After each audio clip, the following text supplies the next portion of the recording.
თბილისის საქალაქო სასამართლოში რუსეთის მოქალაქეების განსაკუთრებით დიდი ოდენობით ნარკოტიკული ნივთიერების შეძენა შენახვაში ბრალდებულების ანასტასია ზინოვკინას და არტომ გრიბულის სასამართლო პროცესი მიმდინარეობს.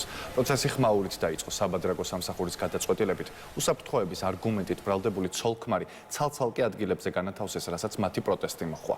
ბრალდებულების თქმით, საქმის განხილველი მოსამართლე სანქცირებულია და ობიექტური გადაწყვეტილების იმედი არ აქვთ. ბრალდებულები დანაშაულს არ აღიარებენ და დაკავებას თბილისში მიმდინარე საპროტესტო აქციებში მონაწილეობას უკავშირებენ. მათი ადვოკატის შოთა თუთბერიძის განცხადებით, უარი ეთქვათ დაკავების ადგილიდან სათვალთვალო კამერის კადრების ამოღებაზე, რომელიც მისი თქმით ნარკოტიკების ჩადებას დაადასტურებდა.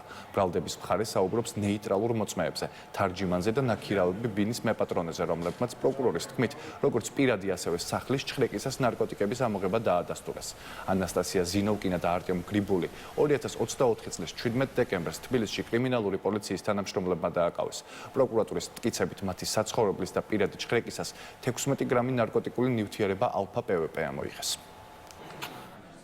მოხდა ჩადება ამ ადამიანებისთვის და დაკავება ქურთუკების წართმევა, ჩანთის წართმევა და ამ ქურთუკებში ნარკოტიკის ჩადება. ამიტომ ამ ვიდეოები, რომლების გამოთხოვადაც ითხოვდა დაცვის მხარე და სწორედ ამიტომ გვინდოდა ჩვენ ეს ვიდეოები. არათუ პროკურატურა უარზე სასამართლომ გითხრა უარი ამ ვიდეოების გამოთხოვაზე, კი დაკავდნენ ეს ადამიანები რეალურად 4 საათზე.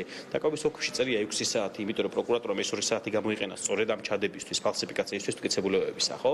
და შესაბამისად ვითხოვდით ვიდეოს სწორედ 4-დან 6 საათამდე, ხო? ანუ რეალური დაკავების დროის მიხედვით. და სასამართლომ გითხრა რომ დაკავების ოფისში წერია რომ დააკავეს 6 საათზეო და 4 საათიან ვიდეო რაში გჭირდებათ. მათი ჩრეკა განხორციელდა ავტომობილს, შესაბამისად სხვა რაიმე ობიექტიდან რომ ჩანდეს მათი პირადი ჩრეკა შეუძლებელია, ვინაიდან ეს ამას არც თავად დაცვის მხარე უარყოფს.